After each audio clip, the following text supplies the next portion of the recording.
যানজটের নগরীতে সন্তানদের স্কুলে পাঠাতে অভিভাবকদের ঝুঁকির শেষ নেই।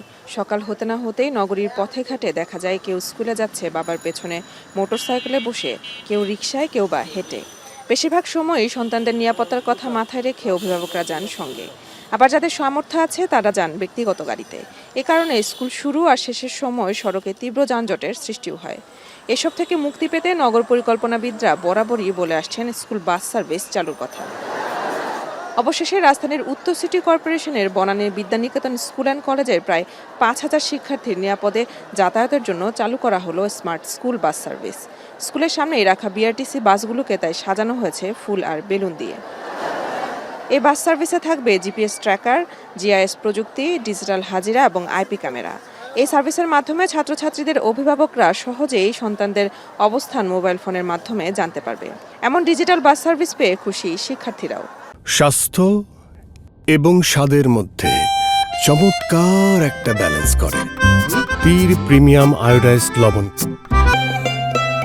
আমাদের স্কুল থেকে যাদের বাসা অনেক দূরে তাদের যাতায়াতে অনেক বেশি কষ্ট হয়, তো বাসের জন্য আর কি তারা ভালোই সুবিধা পাবে। জ্যাম করতে আমাদের স্কুলে আসতে লেট হয়, ওই থেকে আমরা বাঁচতেছি।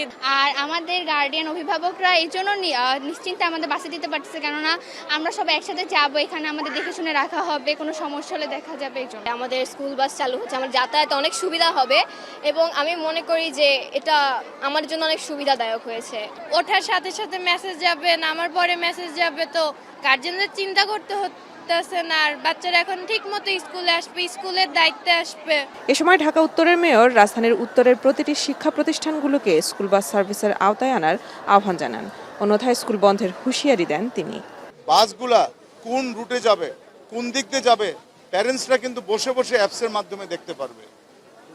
কোন জায়গাটায় নামবে, কোন জায়গাটায় ড্রপ হবে, এগুলা কিন্তু সব আমরা প্যারেন্টসদের সাথে কথা বলেছি এবং স্কুলের শিক্ষক সাথে আমরা আলাপ করেছি।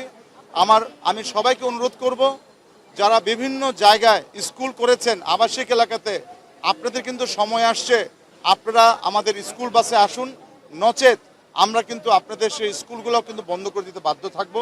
এইভাবে কিন্তু শিক্ষা মন্ত্রণালয় আজকে বলে গিয়েছে। এর আগে ডিএনসিসি স্মার্ট বাস সার্ভিসের উদ্বোধন করেন ঢাকা উত্তরের মেয়র আতিকুল ইসলাম এবং শিক্ষামন্ত্রী মহিবুল হাসান চৌধুরী।